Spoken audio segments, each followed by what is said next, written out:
Hi guys, welcome back. I am so glad that you have decided to join me here tonight, in this quiet space where we can let the world outside simply fade away. Tonight, we are going to go on a journey. It is a journey that took place a very long time ago, across an ocean that is wider and deeper than we can easily imagine. We are going to talk about the ancient people of the Pacific, the Polynesian voyagers who looked at the vast open water not as a barrier, but as a home. In this story, there are no engines, no loud noises, and no metal machines. There are no paper maps to unfold, and there are no clicking compasses to guide the way. Instead, there is only the rhythm of the sea, the breath of the wind, and the light of the stars. We are going to explore how these incredible sailors crossed thousands of miles of blue water, finding tiny islands in the middle of a great ocean, using only the knowledge held in their minds and the feelings in their hearts. This knowledge was not something written in books. It was a sacred thing. It was a gift passed down from a father to a son, from a teacher to a student, through hundreds and hundreds of years. It was a way of seeing the world, a way of listening to the earth, and a way of trusting the sky. Tonight, we will try to feel what they felt. We will try to see what they saw. We will let our minds rest on the deck of a wooden canoe as the sun begins to set and the great dark night begins to open up above us. Before we begin our story, I want you to make sure you are very comfortable. Adjust your pillows, pull up your blanket, and let your shoulders drop. Take a slow breath in and a slow breath out. The ocean is waiting for us, and it is very, very calm. The sun has gone down now, leaving behind a sky of soft purple and deep velvet blue. We are standing on the edge of a beach, where the sand is cool and damp beneath our feet. The air is warm, smelling of salt, and the sweet, heavy scent of tropical flowers that bloom only in the evening. In front of us, resting gently in the shallow water, is a traditional Polynesian canoe. It is a beautiful vessel made of dark, polished wood that has been carved by hand with great care. There are two long hulls, held together by sturdy wooden beams, lashed tight with miles of cord made from coconut husks. Every knot is perfect. Every wrap of the rope is intentional. This boat was built to breathe with the ocean, to flex with the waves, and to carry people safely across the world. The water around the canoe is as smooth as glass. It is so still that you can see the reflection of the very first stars beginning to blink into existence. The water makes a tiny sound, a soft lap, lap, lap against the wood of the hull. It is a rhythmic sound, a constant sound. It is the heartbeat of the sea. We step onto the canoe, and as we do, the boat shifts just a little. It feels alive. It doesn't feel like a heavy, dead thing. It feels like an extension of the water itself. We sit down on the smooth wooden deck, and we feel the gentle, slow rocking of the swells. The ocean is never truly still, but tonight it is being very kind. It moves like a giant, slow breath, rising up and sinking down, rising up and sinking down. The shore begins to fade away. The sounds of the land, the rustle of the palm trees, the distant calls of birds, they are all growing quiet. Now there is only the sound of the water. The air is soft against our skin, moving just enough to keep us cool. It is a gentle wind, a steady wind, a wind that knows exactly where it is going. The sky is getting darker now.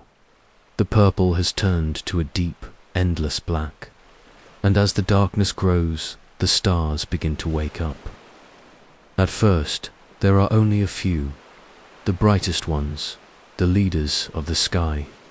But soon, there are dozens, then hundreds, then thousands. They fill the sky from one horizon to the other. They are so bright and so clear that they seem to reach down and touch the surface of the water. In the modern world, we often forget the stars.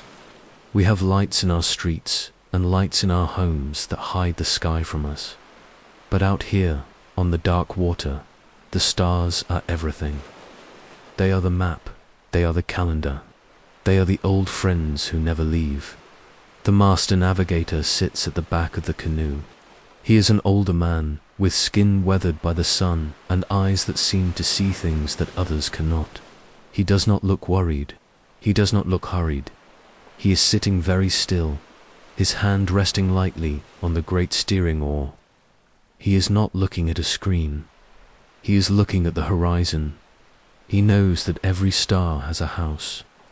He knows that every star rises in a specific place and sets in a specific place. To him, the sky is like a great dome with doors and windows. He knows which star will rise over the island he is looking for. He knows which star will stand directly over his head when he reaches his destination. This knowledge is held in his memory, stored in chants and songs that he has practiced since he was a small child. He looks at the stars and he smiles because he knows them all by name. He sees the Great Bear and the Seven Sisters and the bright, steady light of the North Star. He sees the Southern Cross tilting in the sky, telling him which way is south. He sees the path of the planets moving slowly through the constellations. The stars do not feel far away tonight. They feel very close. They feel like a canopy, a protective blanket of light that is wrapped around the canoe. There is a deep sense of trust here. The navigator trusts the stars to stay in their places. The stars trust the navigator to follow their light. And we trust the canoe to hold us safely in the middle of this vast, dark beauty.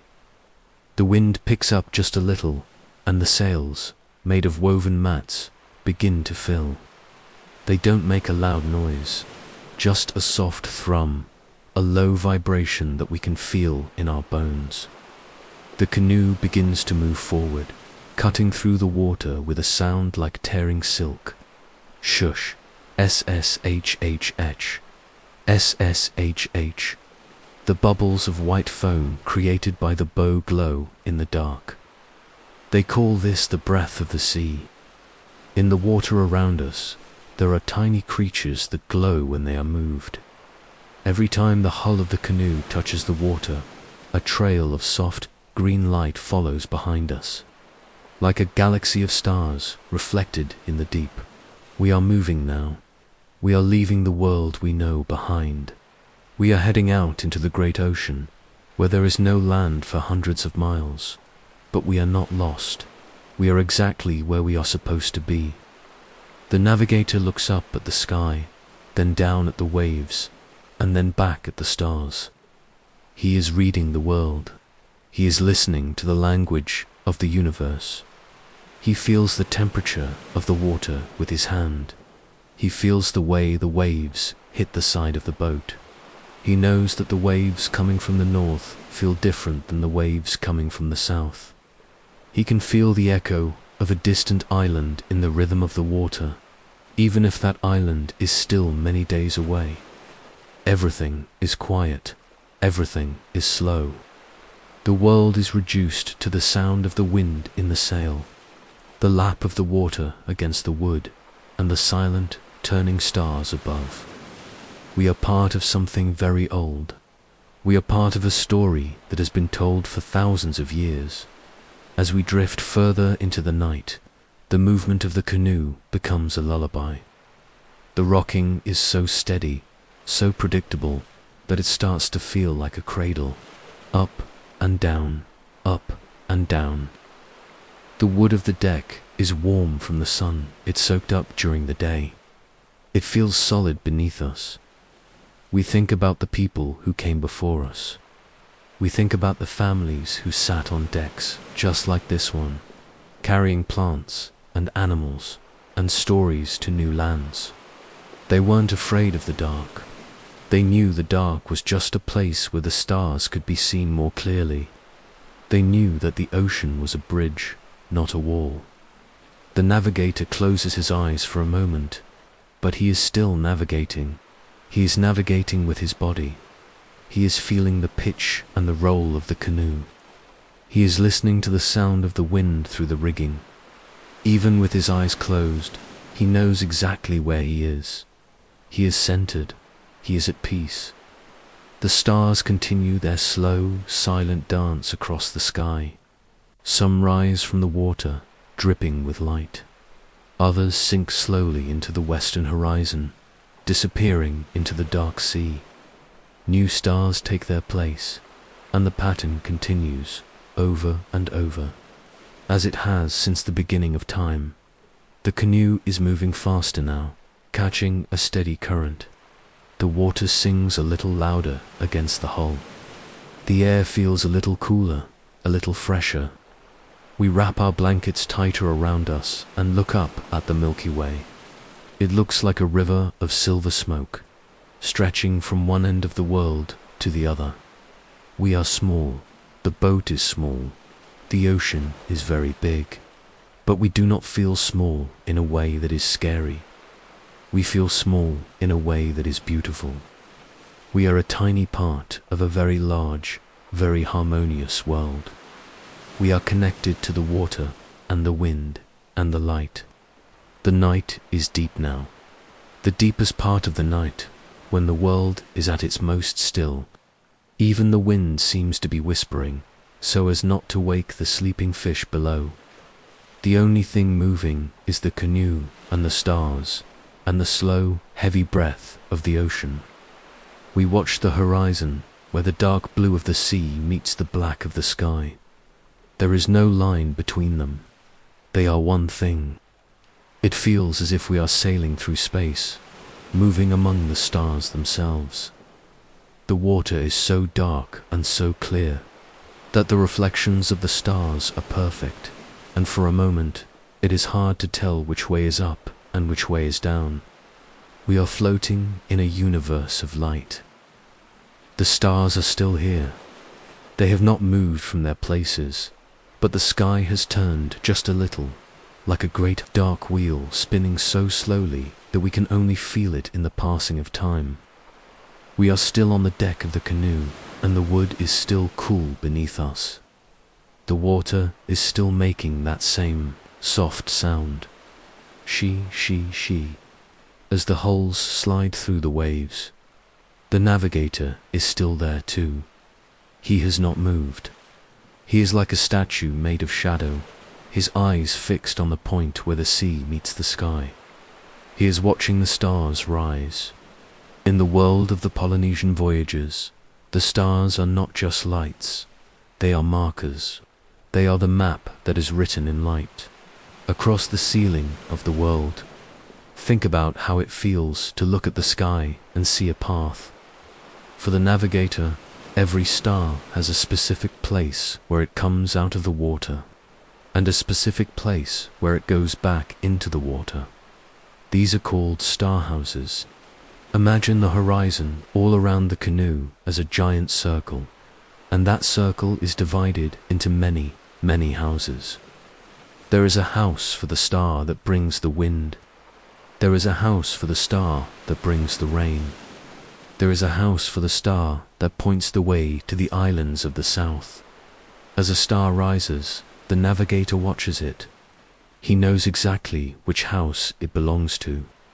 He knows that if he keeps that star on his left shoulder, he is heading in the right direction. If the star moves to his back, he knows he has turned. The stars are constant. They do not lie. They do not change their minds. They are the most honest guides a human could ever have. This knowledge is not written down. There are no books on this canoe. There are no charts made of paper or ink. Everything the navigator knows is held inside his mind, tucked away in the quiet corners of his memory. He has spent his whole life memorizing the paths of hundreds of stars. He knows their names, their colors, and the way they twinkle. He knows which ones rise together and which ones set alone. He learned these things when he was a small boy, sitting on the beach with his grandfather. They would sit for hours, pointing at the sky, singing songs that contained the names of the stars. The songs were a way to remember. The rhythm of the words matched the rhythm of the stars. By learning the song, he was learning the map. By singing the names, he was finding his way home. It is a very quiet way to know the world. It is a very patient way to understand the earth. In our modern world, we want answers quickly. We want to look at a screen and see a little blue dot that tells us where we are. But out here, there are no dots. There is only the feeling of the wind and the sight of the light. The navigator is not just looking at one star. He is looking at the whole sky at once. He sees the patterns. He sees the relationships between the stars. He knows that when a certain star is directly above the mast, he is at a certain latitude. He can feel the distance in his soul. He can feel the curve of the earth in the way the stars shift their positions, just a tiny bit, night after night. A new star is rising now. It is a small, pale blue star, flickering just above the dark line of the ocean.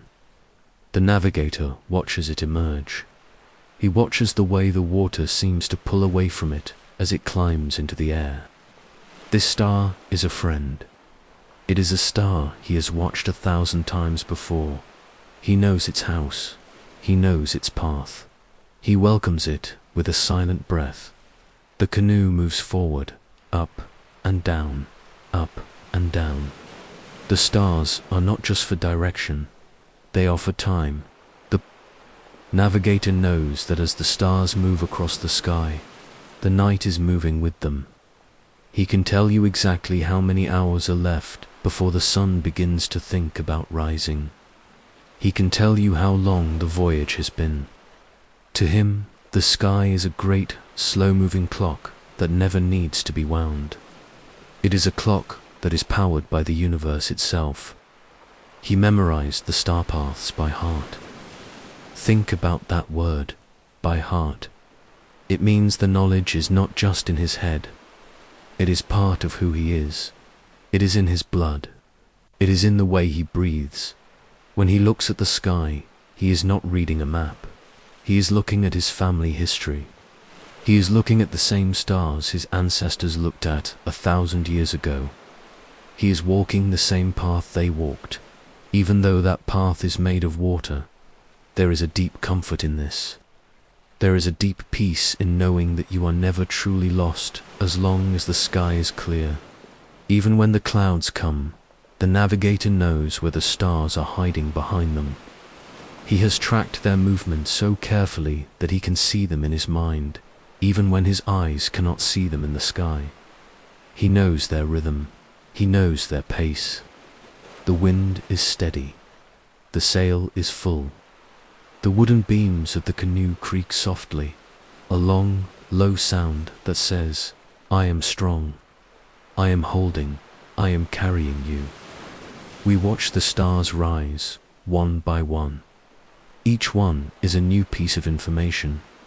Each one is a confirmation that we are on the right track. The navigator doesn't need to speak. He doesn't need to shout. He just sits in the silence, letting the sky tell him its story.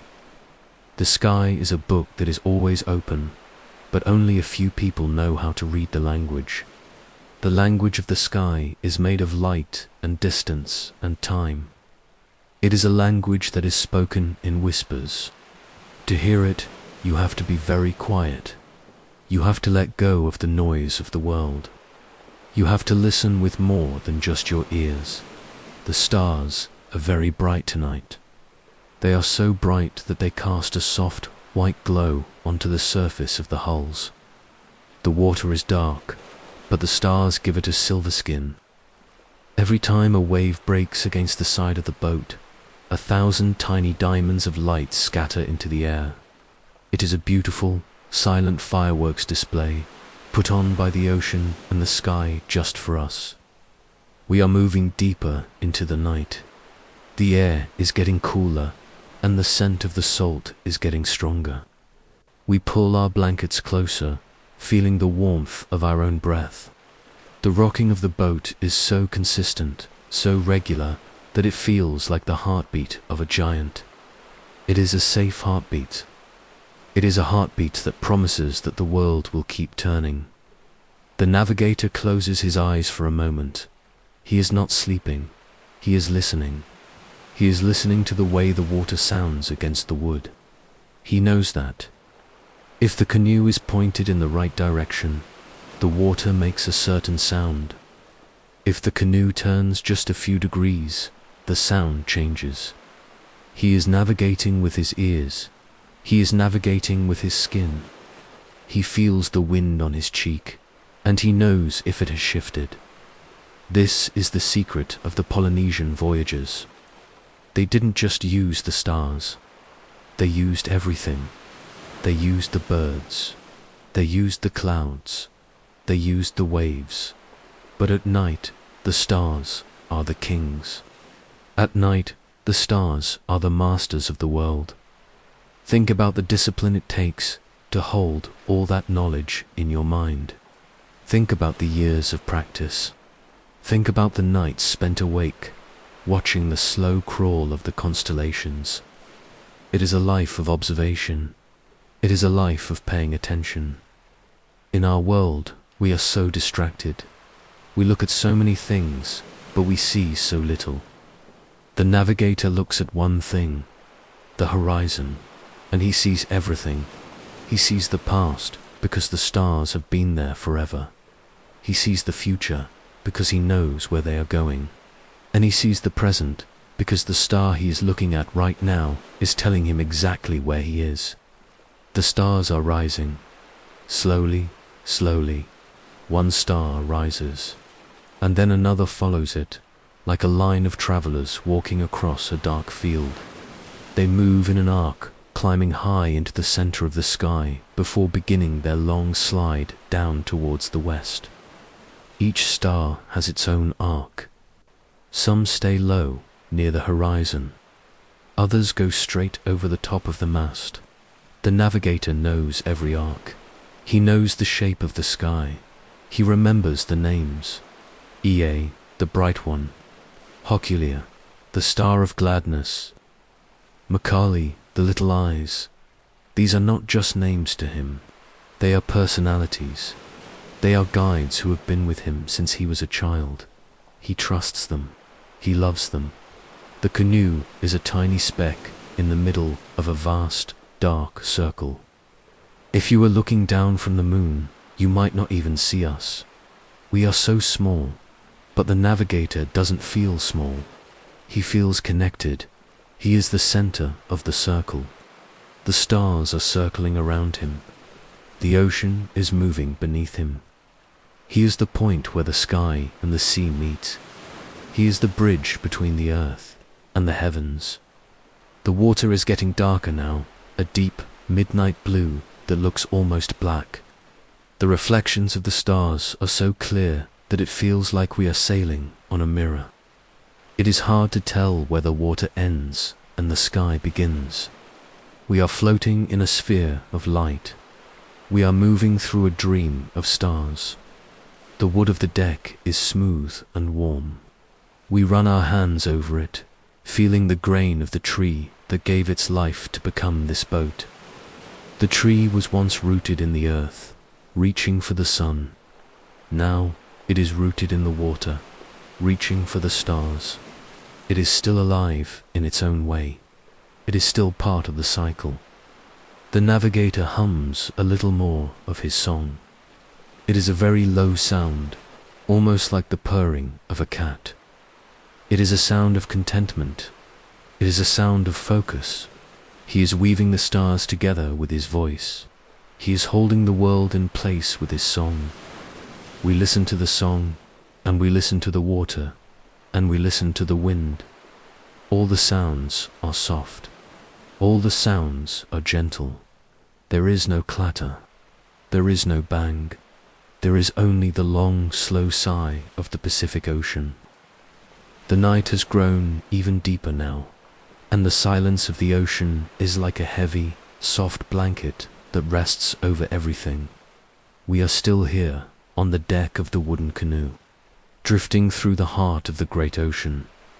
The stars are our only companions, and they are so bright, so steady, so very far away, and yet they feel as close as the wood beneath our hands. The navigator remains in his place, his body a quiet part of the boat, moving only when the boat moves, breathing only when the wind breathes. To understand how we are finding our way through this vast, dark world, we must look at the horizon with the eyes of the navigator. He does not see a simple line where the water meets the sky. He sees a circle, a perfect, unbroken circle that surrounds the canoe in every direction. This circle is not empty. To the navigator, this circle is divided into houses. These are not houses made of wood or stone, but houses made of memory and light. They are the imaginary homes of the stars. Imagine, if you will, that the horizon is a great ring, and all around that ring there are 32 equal spaces. Each space is a doorway. Each space is a house. The navigator knows the name of every house. He knows exactly where each house sits on the edge of the world. There is a house in the east where the sun rises, and a house in the west where the sun goes to rest. There are houses for the stars that bring the cold winds, and houses for the stars that bring the warm, tropical breezes. When a star rises out of the ocean, it is coming out of its house. It steps through the doorway of the horizon and begins its long, slow walk across the sky. The navigator watches it emerge. He sees which house it comes from. Because he knows the location of every house, he knows exactly which way is north, which way is south, which way is east, and which way is west. The stars are like points on a compass, but they are a compass that is alive, a compass that breathes, a compass that turns with the earth. Everything is so slow, so very slow. The star leaves its house and climbs higher. As it climbs, it moves toward the next house. The navigator tracks this movement in his mind. He doesn't need to write it down. He doesn't need a needle or a magnet. He holds the entire map of the sky inside his own heart. He remembers how the stars move, house by house, doorway by doorway. Across the velvet blackness of the night, the canoe is moving through this map. Shush, shush, shush. The hulls are sliding over the water, and the sound is like a gentle whisper, a secret shared between the wood and the sea. The water is so dark, so deep, and yet it feels safe. It feels like we are being cradled by the world. We are at the very center of the star compass. No matter where we go, no matter how fast or how slow we move, we are always at the center of that great circle of houses. The navigator feels the direction. This is something that is hard to explain in our modern world, where we measure everything with numbers and machines. The navigator does not measure. He feels. He sits on a specific part of the canoe, usually near the back, where he can feel the vibration of the hulls as they cut through the waves. He can feel the tilt of the boat. He can feel the way the wind pushes against his skin. He uses his body as a tool. He knows that if the canoe is pointed toward a certain star house, the waves will hit the hulls in a certain way. There is a specific rhythm to the water when you are heading north. There is a different rhythm when you are heading south. The navigator closes his eyes and lets the ocean speak to him through the wood. He feels the pitch, the roll, and the yaw. He feels the heartbeat of the canoe. It is a quiet, meditative way to live. It is a way of being that requires a great deal of patience. You cannot rush the ocean. You cannot hurry the stars. You must simply wait and watch and listen. You must become as still as the stars themselves. We look out at the horizon, trying to see the houses that the navigator sees. In the east, a group of stars is rising. They are bright and clear, like tiny fires burning on the edge of the world. These stars belong to the house of the great bird. As they rise, they tell us that we are heading in the right direction. They are like a signpost, a friendly light that says, yes, this is the way.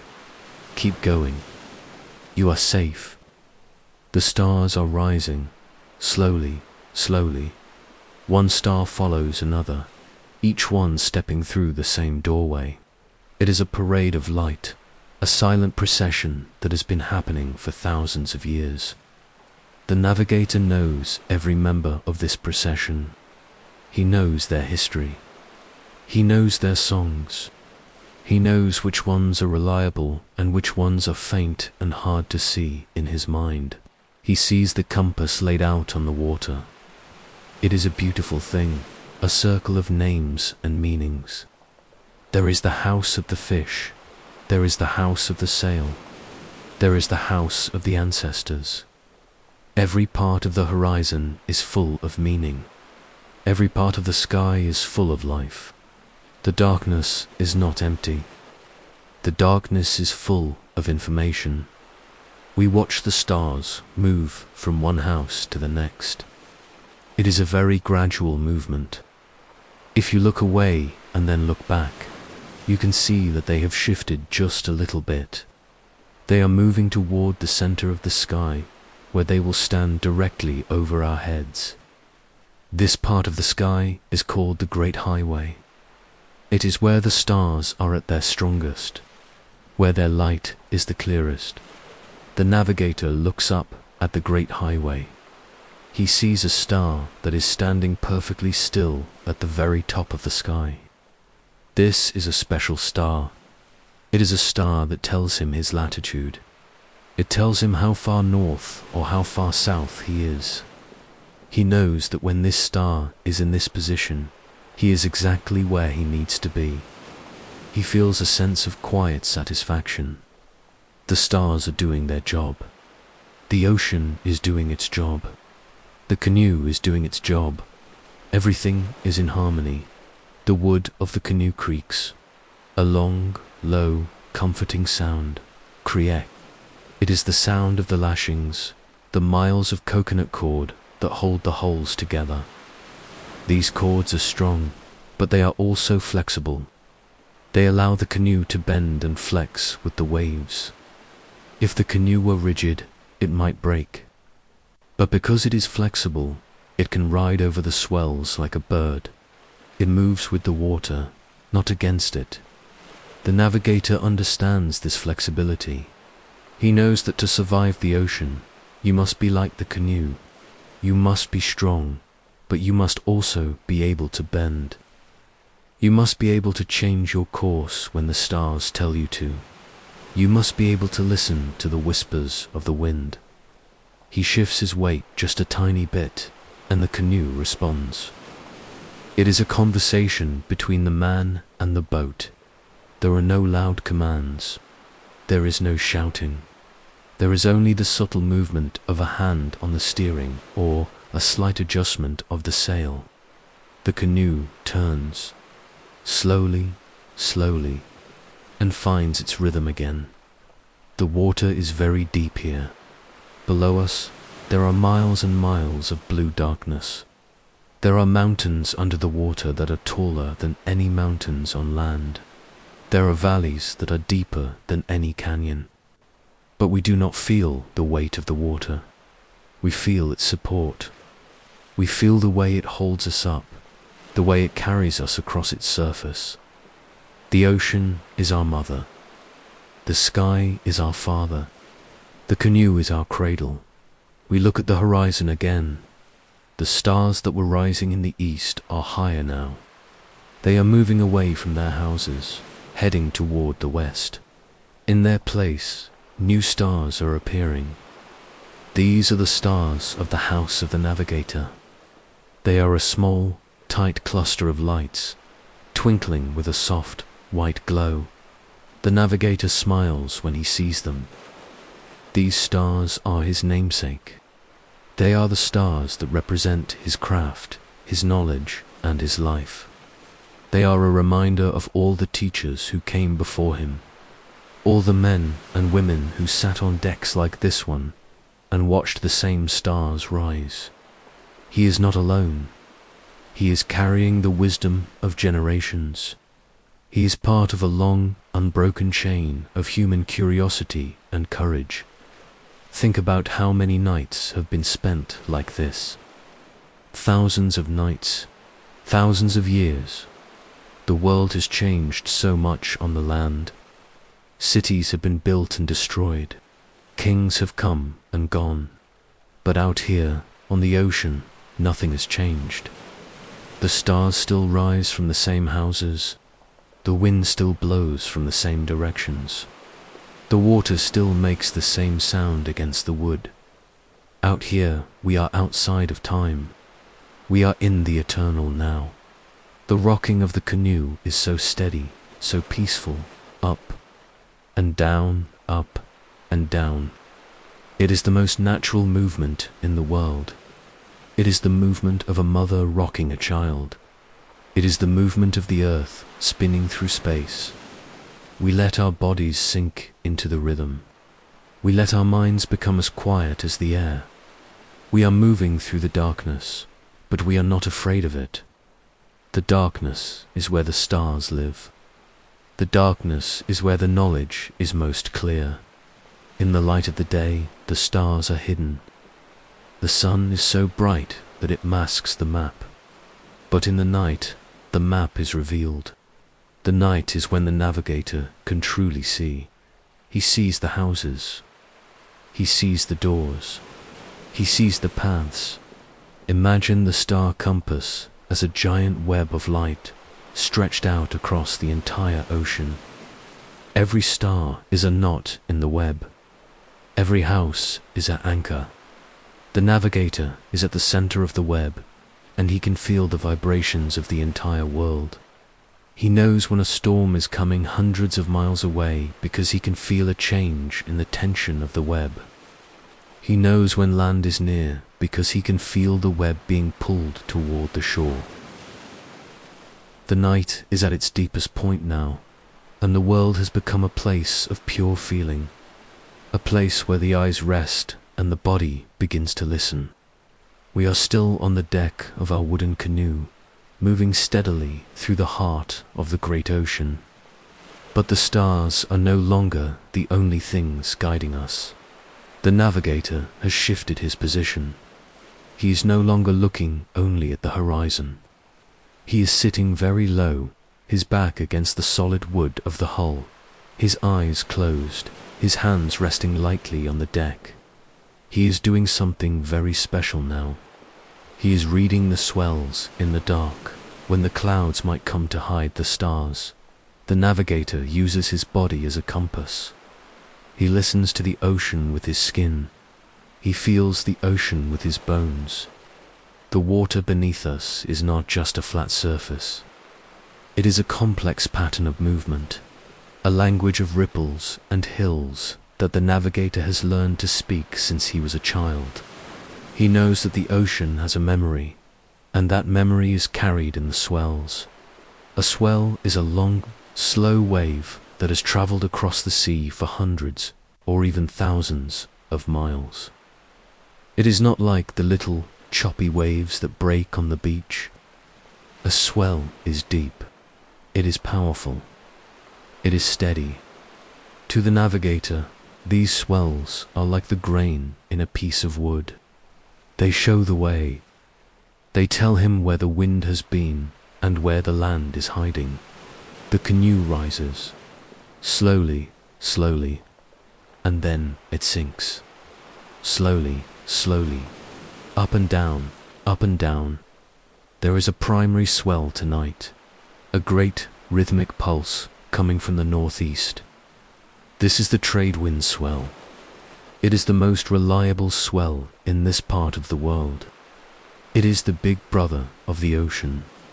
It moves with a constant rhythm, a steady beat that never changes. The navigator feels it hitting the front of the canoe at a specific angle. As long as he feels that specific tilt, he knows he is on his course. He doesn't need to see the stars to know he is heading in the right direction. He can feel the big brother swell lifting the bow, pushing the wood, guiding the path. He sits in the silence, letting the motion wash over him. He is not fighting the movement. He is moving with it. He is part of the swell. He is part of the pulse, up and down, up and down. But the ocean is rarely simple. Beneath the big swell, there are other, smaller swells. There is a swell coming from the south, a soft, long-distance wave from a storm far, far away. The navigator feels this one too. It hits the side of the canoe with a different vibration. It is a crosswell. It creates a pattern on the surface of the water, like the weaving in a mat. To the navigator, this pattern is a map. He can feel the intersection of the waves. He can feel the way the canoe dances between them. It is a very slow dance. It is a very patient dance. The wood of the canoe creaks softly, responding to the pressure of the water. Kriak, lap. Kriak, the sound is repetitive, a lullaby of the deep. We listen to the wood, and we realize that the canoe is talking to the navigator. It is telling him about the weight of the water. It is telling him about the strength of the current. Every lash of the coconut rope, every curve of the polished hull, is designed to feel these movements. The navigator knows that patience is the most important part of the voyage. Out here, in the middle of the great ocean, there is no such thing as being in a hurry. You cannot make the wind blow faster. You cannot make the stars move quicker. You cannot make the swells change their rhythm. You must simply exist in the time the ocean gives you. You must become as patient as the water itself. The water is patient. It has all the time in the world. We feel the rhythm in our own bodies now. Our breath has slowed down to match the rising and the falling of the deck. In and out, up and down. The darkness is so total that it feels like the air and the water have become one. We are floating in a void of peace. The only thing that is real is the movement. The only thing that matters is the feel of the wood. The navigator sometimes lies down on the floor of the canoe, his ear pressed against the hull. In this position, he can hear the ocean much more clearly. He can hear the bubbles of the sea foam as it slides along the wood. He can hear the deep, low thrum of the current. He can feel the balance of the boat in his inner ear. He is looking for a specific sensation, a certain kick in the wave that tells him he is still in the right place. It is a quiet science. It is a science of the heart. He remembers the songs he was taught, the chants that describe the different swells. One chant is for the bird swell, which is light and fast. Another is for the whale swell, which is deep and slow. By remembering the chants, he remembers the feelings. The knowledge is stored in the rhythm of his own voice. He hums a low, steady note, a sound that vibrates in his chest. It matches the vibration of the canoe.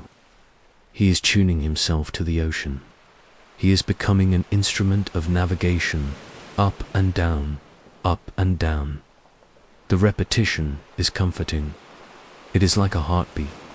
It tells us that we are alive, that we are moving, and that we are safe. The ocean is not an enemy. It is a guide. It is a path. The swells are the road, and the navigator is the driver who knows every bump and every curve in that road, even though he cannot see it. We think about how much trust this requires. The navigator trusts his ancestors who passed down this knowledge. He trusts the men who built the canoe. He trusts his own body to feel the truth of the water. And most of all, he trusts the ocean to keep its promises. The ocean promised that the big brother swell would lead him home, and he believes it. The wind is soft against our faces, a cool, salt-scented breath that comes from the darkness. It moves the sail just a little, a gentle thrum that we can feel in the air around us. The wind is the sister of the swell. They work together. The wind creates the waves, and the waves carry the message. We watch the navigator, and we see how still he is. He is the most still thing in a world of constant motion. His stillness is his strength.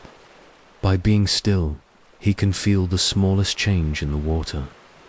He can feel a tiny ripple that shouldn't be there. He can feel the echo of a distant island. An island, even one that is hundreds of miles away, changes the shape of the swells. When a swell hits an island, it bounces back. It creates a reflection. The navigator is constantly searching for that reflection. He is looking for the backwash, the wave that is coming from the wrong direction. If he feels that reflection, he knows there is land somewhere over the horizon. He knows the island is calling to him through the water. But there is no reflection tonight. Not yet. We are still in the deep, open water. We are still in the middle of the great circle. The stars above are still turning, their light reflecting in the dark valleys between the swells. When the canoe rises to the top of a wave, we can see 1,000 stars.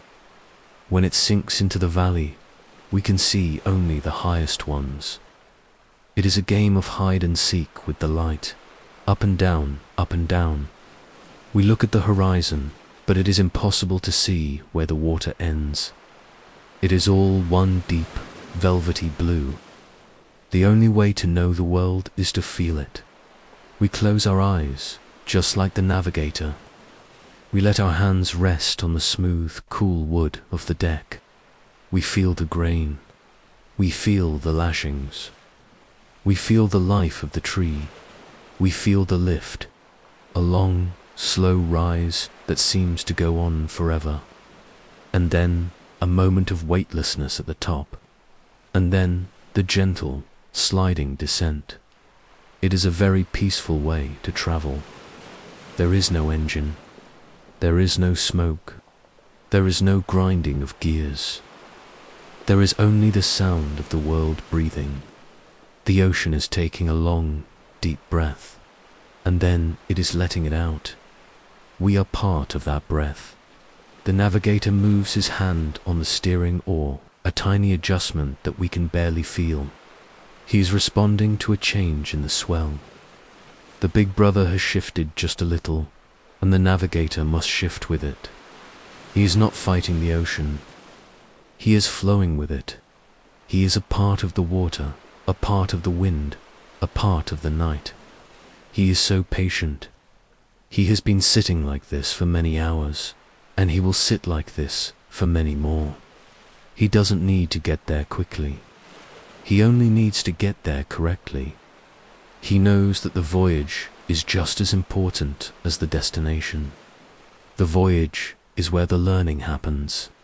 The voyage is where the connection is made. We think about the people back on the land, sleeping in their houses, unaware of this world of movement and light. They are still, but the world they are in is stationary. We are moving, but the world we are in feels eternal. The repetition of the swells is starting to make us feel very, very sleepy.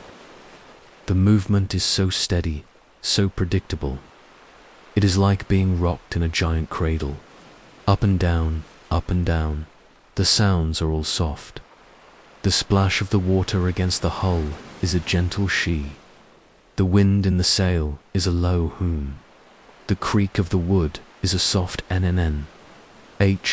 They all blend together into a single, beautiful symphony of the sea.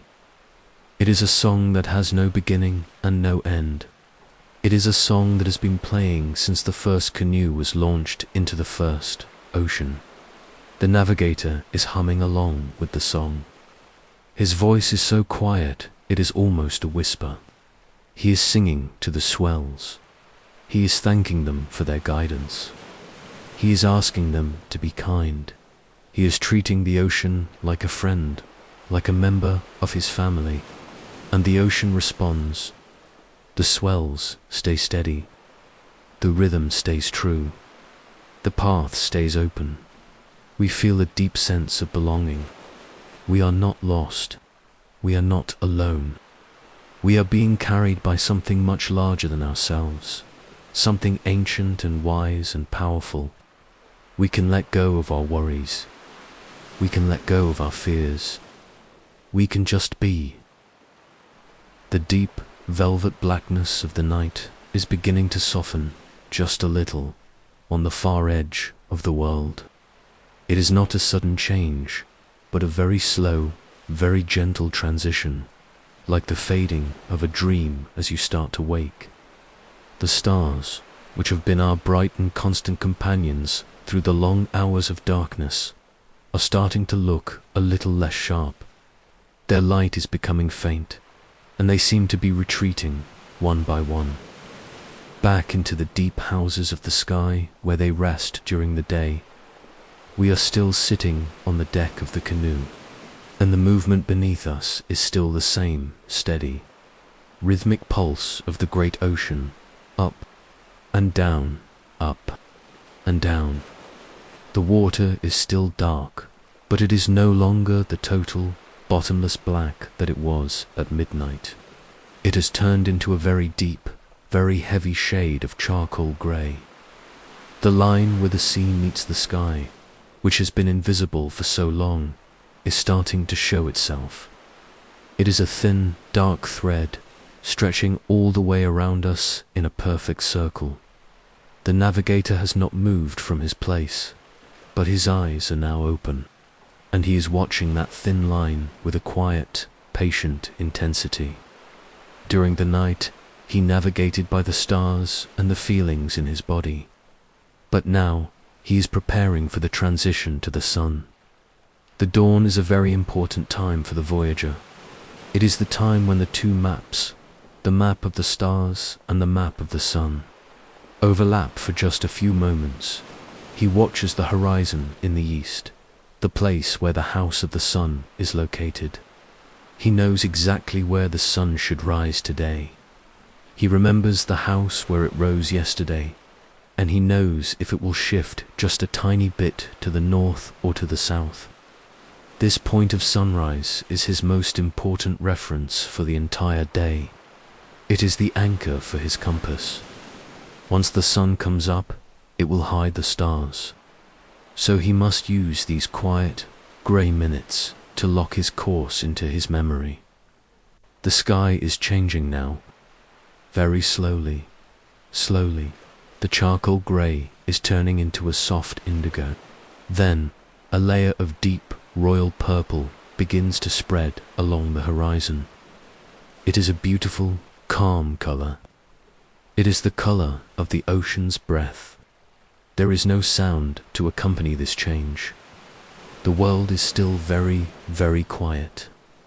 The only noise is the soft lap, lap, lap of the water against the hulls and the gentle creak of the wooden beams. It is a peaceful time, a time of waiting, a time of watching the light return to the world. We look at the navigator's face in the growing light. He looks calm. He looks rested, even though he has been awake all night. His skin is catching the first faint reflections of the purple sky. He is not just looking at the horizon. He is looking at the clouds. Far away, near the edge of the world, there are tiny, scattered clouds that look like feathers. In the dark, they were just shadows, but now, they are beginning to catch the light from below. They are turning a pale lavender, then a soft, dusty rose. The navigator knows that these clouds are also part of his map. He watches how they move. He watches how they change color. If a cloud stays in one place and glows more brightly than the others, it might be an island hidden just below the horizon, reflecting the light back up into the sky. But today, the clouds are moving steadily with the wind. They are travelers, just like us. The light is growing stronger now. Slowly, slowly, the purple has turned into a bright, clear blue, and at the very edge of the water, a sliver of gold is starting to appear. This is the moment the navigator has been waiting for. This is the birth of the new day. He watches the spot where the gold is brightest. He marks it in his mind. He compares it to the star houses he was watching just an hour ago. He is making sure that the canoe is still pointed exactly where it needs to be. He feels the wind on his face. The dawn breeze is often a little different than the night wind. It feels fresh. It feels cool. It carries the scent of the open sea, a clean, sharp smell that wakes up the senses. The navigator takes a deep breath, filling his lungs with the morning air. He is in no hurry. He is simply being present in the moment of the sunrise. The golden sliver grows into a curve and then into a half circle. The sun is stepping out of its house. It is a gentle sun, not yet the hot, burning eye of the midday. It is a soft, orange light that spreads across the surface of the water, creating a long, shimmering path that leads straight to the canoe.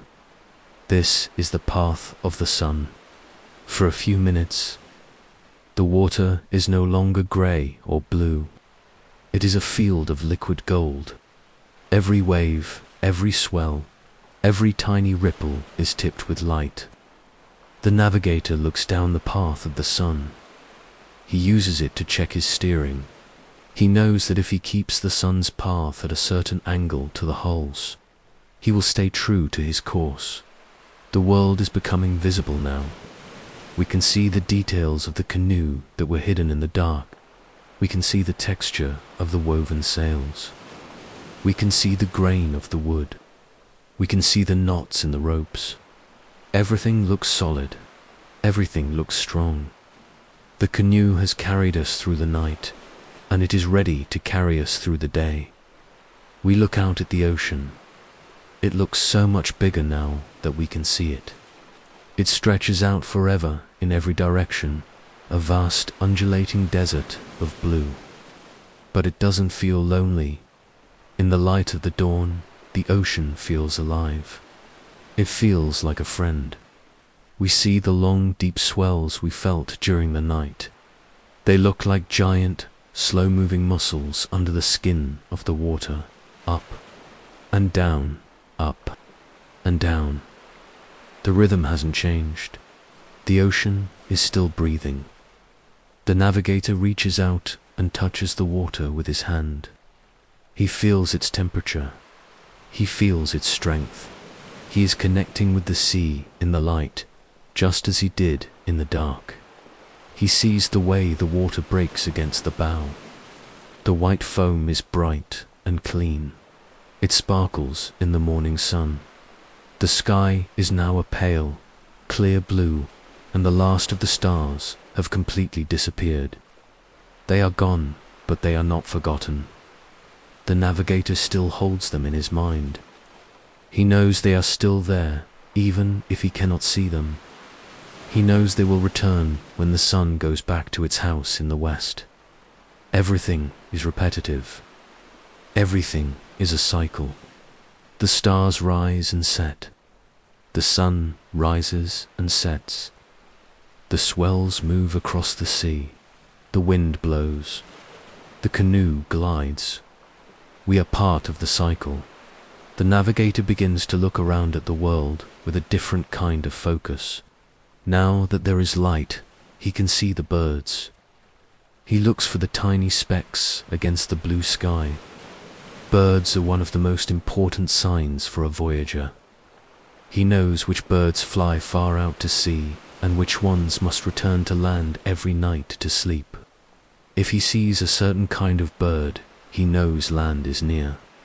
If he sees them flying in a specific direction in the morning, he knows they are flying away from their nests to find fish. But for now, the sky is empty of birds. There are only the clouds and the sun. He is not disappointed. He is patient. He knows that the island is there, somewhere, waiting for him. He doesn't need to see it yet. He only needs to know that he is on the path. The sun is climbing higher. Slowly, slowly. It is no longer gold. It is becoming a bright, brilliant yellow. The air is starting to feel a little warmer. The coolness of the night is being chased away. We feel the warmth on our skin, a gentle, comforting heat that feels like a hand resting on our shoulders. It is the warmth of life. It is the warmth of the journey continuing. The navigator shifts his position. He stands up for a moment, stretching his legs, looking all around the horizon. He is checking the circle of the world. He is making sure there are no storms on the horizon, no dark clouds that might bring trouble. The sky is clear. The world is at peace. He sits back down and takes hold of the steering oar. His movements are slow and deliberate. He is in harmony with the boat. He is in harmony with the water. He is in harmony with the light. We watch the water as it changes color again. Now that the sun is higher, the deep gray has completely vanished. The ocean is now a brilliant, vibrant blue. It is a blue so deep and so rich that it's hard to believe it's just water. It looks like a sapphire. It looks like the sky has fallen down and turned into a liquid. Under the surface, we can see the light rays dancing. They look like long, silver fingers reaching down into the deep. They remind us that the ocean is not just a surface. It is a world. It is a world of depth and mystery, and we are skimming across the very top of it. The repetition of the waves is still there. Lush, splash, hush, the sound of the morning sea. It is a bit more energetic than the night sea, but it is still calm. It is still soothing. It is the sound of progress. It is the sound of the canoe doing exactly what it was built to do. We feel a sense of renewed energy, but it is a quiet energy. It is not the frantic energy of the modern world. It is the steady, enduring energy of the voyager. We have survived the night, and we have been rewarded with the beauty of the dawn. The navigator hums a new song now. It is a morning song. It is a song about the sun. It is a song about the blue water and the white birds. The melody is simple and repetitive, like the waves. It is a song that has been sung for 1,000 years, at 1,000 dawns, on 1,000 canoes. We listen to the song, and we feel the connection to the past. We think about all the other people who have sat on a deck like this, watching the sun rise out of its house. They felt the same warmth. They saw the same blue water. They heard the same song of the sea. The voyage is not just about moving from one place to another. It is about being part of the story. It is about the patience and the watching and the waiting. The sun is high now, sitting right in the center of the great blue dome of the sky. The shadows on the deck have almost disappeared, shrinking down until they are just tiny slivers of dark beneath the wooden beams. The world is very bright, and the ocean is a deep, sparkling turquoise that seems to glow from within. We are still moving, always moving, carried by the steady breath of the wind and the long, rolling swells that have been our companions since the very beginning. The navigator has not closed his eyes for a long time. He is no longer looking at the star houses, for the sun has hidden them away. and he is no longer just feeling the deep pulse of the big brother swell. His focus has shifted. He is looking for the messengers. He is looking for the signs of life that tell him the land is waking up, somewhere just beyond the edge of our sight. In the middle of the great ocean, land is a rare and precious thing. It is a tiny speck of green in a world of endless blue. To find it, the navigator must look for more than just the horizon. He must look for the birds. Way up high, against the brilliant white of the midday clouds, a tiny dark shape appears. It is a speck, no larger than a piece of dust, but the navigator sees it instantly. He watches it with a quiet, steady gaze. It is a bird. It is a frigate bird, with long pointed wings that cut through the air like a knife. The frigate bird is a child of the wind. It can stay in the air for days, soaring on the currents, never needing to land. But the navigator knows that even the frigate bird has a home. He watches the way it circles. He watches the direction it flies. He is not in a hurry. He waits for the next bird. Soon, another messenger appears. This one is different. It is a white tern, a manuo cool. This bird is small and pure white, like a piece of sea foam that has taken flight. The white tern is a very special friend to the navigator. Unlike the frigate bird, the white tern must return to the land every night to rest. It flies out to the deep water in the morning to find fish, and in the evening, it flies straight back to its nest on the island. The navigator sees the tern, and he feels a sense of quiet joy. The bird is flying with a purpose. It is not just drifting. It has a destination. By watching the path of the bird, the navigator can see an invisible line that leads straight to the shore. It is as if the bird is carrying a thread, a silver thread of connection between the canoe and the land. The bird moves, slowly, slowly. Across the sky, the canoe moves, slowly, slowly. Through the water, everything is connected. The heat of the midday sun is warm on our skin. It is a heavy, comforting warmth that makes the wood of the deck feel soft and smooth. We can smell the salt drying on the hulls. We can hear the steady rhythm of the water. Lush, splash, hush. It is a repetitive sound. It is a sound that tells us everything is as it should be. The navigator points toward a group of clouds on the horizon. To our eyes, they look like any other clouds, white and fluffy, like piles of wool resting on the water. But the navigator sees something different. He sees a stationary cloud. Most clouds move with the wind, drifting across the sky in a long, slow parade. But sometimes, a cloud will sit perfectly still in one spot, even when the wind is blowing. This is the cloud that sits. The navigator knows that a cloud like this is often held in place by an island. The heat rising from the land, the moisture from the trees, and the shape of the mountains all work together to create a permanent home for a cloud. It is like a signpost in the sky. It is a flag that the island flies to let the voyagers know where it is hidden. He watches the underside of the cloud. This is a very subtle thing, a secret that only a master navigator can see. He is looking for a sea glint. When the sun is high and the lagoon of an island is very clear and very green, the light reflects off the water and hits the bottom of the cloud. For a moment, the white belly of the cloud turns a very pale, very delicate shade of turquoise. It is a beautiful sight. It is a ghost of a color, a whisper of a green that shouldn't be there.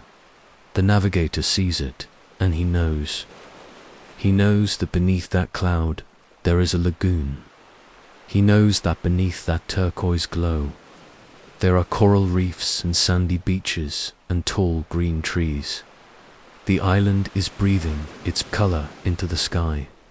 The sky is holding that color for the navigator to see. We look at the cloud, and we try to see the green. It is very faint. You have to look away and then look back. You have to let your eyes be soft. You have to be patient. The more you look, the more the color begins to appear. It is a soft, watery green, the color of a leaf seen through a veil of mist. It is a message of hope. It is a promise of land. The navigator does not shout. He does not point and cheer. He simply adjusts the steering oar by a fraction of an inch, aligning the bow of the canoe with the center of the stationary cloud. He is moving toward the green light. He is moving toward the home of the birds. The ocean around us is starting to change, too. It is a very gradual change, something that you might not notice if you weren't looking for it. The deep, sapphire blue of the open sea is becoming a little bit lighter. The water feels a bit more active. There are tiny ripples on the surface that weren't there before. The navigator looks at the water near the holes. He is looking for land debris. Sometimes, a coconut will fall from a tree and roll into the ocean. It will float for weeks, carried by the currents, until it finds a canoe. Sometimes, a branch of a flowering tree will break off in a storm and drift out to sea. The navigator sees a small, dark object floating on a swell. He leans over the side and watches it pass. It is a piece of driftwood. It is a small, weathered branch, smoothed by the salt and the sun. It is a tiny piece of the forest, out here in the middle of the blue. It tells a story. It tells the navigator that there is life nearby. It tells him that the current is moving toward the land. He sees a clump of yellow-green seaweed drifting by. This is not the seaweed of the deep ocean. This is the seaweed of the reef. It has been pulled away from the rocks by the tide and sent out as a messenger. Every little thing is a clue. The bird, the cloud, the color, the branch. The navigator gathers these clues like a man gathering flowers. He holds them all in his mind, weaving them together into a single, clear picture. He doesn't need to see the land to know it is there. He can feel it in the air. He can smell it in the wind. Yes, the smell is changing. The air of the deep ocean is very clean and very salty. It smells of nothing but the water and the wind. But as we move closer to the island, the air begins to carry a different scent. It is a very faint smell of earth. It is a smell of damp soil and rotting leaves, and the sweet, heavy perfume of tropical flowers that open in the sun. It is a warm smell. It is a heavy smell. The navigator takes a deep breath, closing his eyes. He is tasting the air. He can tell you if the island has a lot of trees or a lot of sand just by the way the wind tastes. He can tell you if there has been rain on the mountains. To him, the wind is a map made of scents. We try to smell it too. We close our eyes and breathe in slowly, slowly. At first, we only smell the salt. But then, for a fleeting second, there is something else. A hint of something sweet. A hint of something grounded. It is the smell of the earth waking up. It is a comforting smell. It is a smell that says the journey is almost over. The swells are also telling us a new story. The big brother swell is still there, but it is starting to feel a bit confused. The waves are hitting the canoe from different directions. There is a slight jostle in the movement. This is the interference pattern.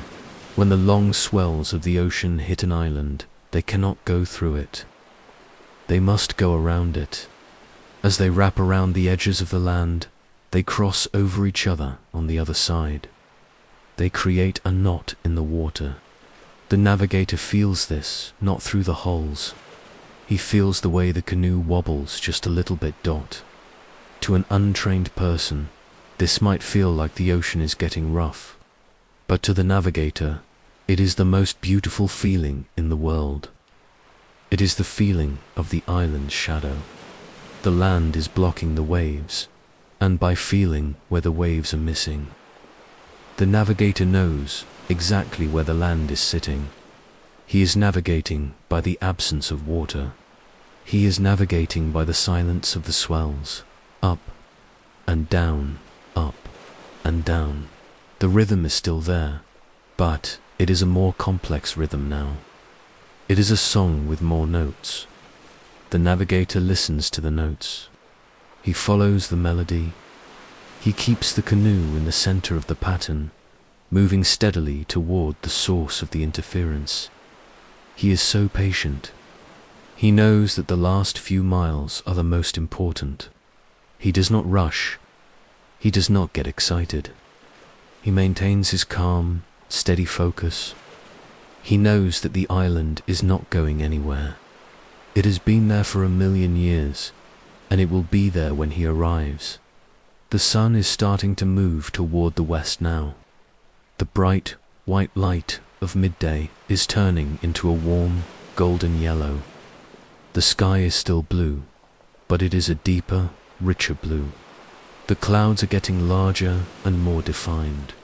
The stationary cloud is still there, sitting like a crown over the hidden island. The turquoise glint on its belly is getting brighter as the sun moves lower. It is a beacon of light, guiding us home. We look at the navigator's hands. They are steady on the oar. They are strong and weathered, the hands of a man who has spent his whole life listening to the world. He is not fighting the ocean. The sun has finally slipped beneath the edge of the world, leaving behind a sky that is a deep, bruised purple, and a sea that is turning back into the color of a shadow. It is that quiet, heavy time of day when the heat of the afternoon begins to lift, replaced by the cool, damp breath of the coming night. We are still here, on the deck of our wooden canoe, and the world feels more still than it ever has before. There is a profound, emotional calm that settles over a long voyage, a feeling that we have been traveling not just across the water, but through the very fabric of time itself. The navigator is sitting at the back of the boat, his hand resting on the smooth wood of the steering oar. He does not look tired. He does not look anxious to reach the shore. After many days and many nights on the open sea, he has entered a state of being that is beyond the reach of the hurried world. He has found the center of his own silence. He is at peace with the ocean, at peace with the wind, and at peace with the long, slow passage of the hours. This is the calm of the voyager, a stillness that comes from knowing that you are exactly where you are meant to be. We feel it too, as we lie back against the deck. The urgency of getting there has faded away. When we first started this journey, we were perhaps looking for the island, searching the horizon with eyes that were too busy, too eager. But the ocean has a way of teaching you how to let go.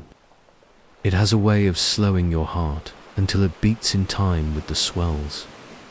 Now, we are not looking for the island because we are afraid of the sea. We are looking for the island because we are ready to greet it. There is no rush. There is only the rhythm, up and down, up and down. The wood of the canoe is cooling now, but it still holds a little bit of the sun's warmth. It feels like a living thing beneath us. We think about the ancestors, the men and women who designed this vessel hundreds of years ago. They knew about this calm. They knew that a long journey requires more than just skill. It requires a deep and unshakable trust. They passed this trust down through the generations, like a sacred flame that is never allowed to go out. The navigator trusts the wood. He trusts the ropes made of coconut fiber. He trusts the way the hulls sit in the water. But more than anything, he trusts the knowledge that lives inside him. He is not navigating by himself. He is navigating with the eyes of 1,000 ancestors. When he looks at the sky, he sees what they saw. When he feels the wind, he hears what they heard. He is never truly alone on the water, for he is carrying the collective memory of his people. This trust is like a heavy anchor in his soul. It keeps him steady when the world is moving. It is a beautiful thing to trust something so completely. In our modern lives, we often feel like we have to figure everything out for ourselves. We feel like we have to be the first to discover every path. But the Voyager knows that the paths have already been discovered. The stars have already been named. The swells have already been measured. His job is not to invent something new, but to remember something very old. He is a keeper of the path.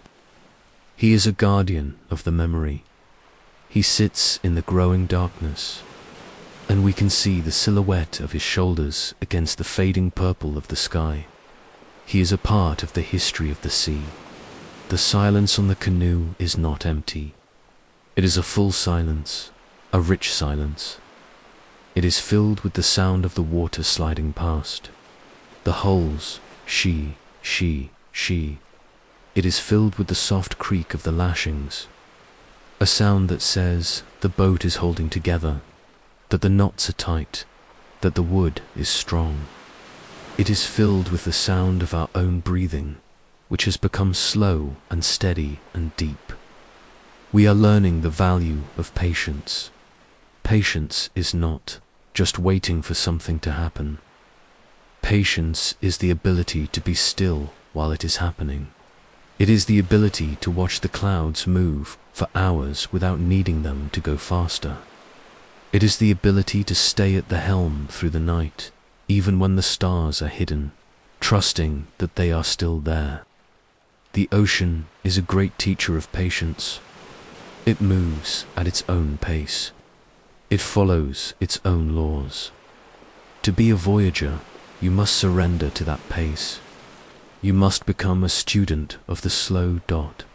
Slowly, the first stars of the evening begin to appear.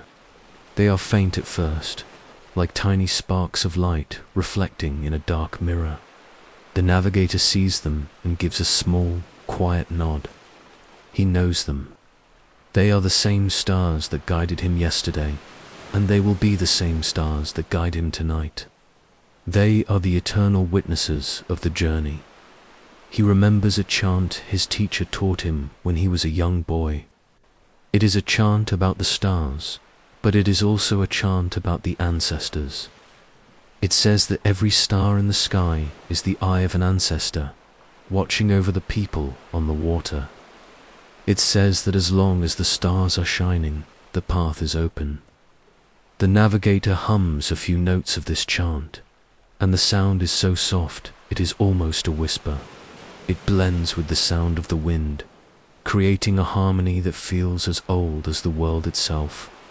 The wind is gentle tonight. It is a kind wind, a steady wind.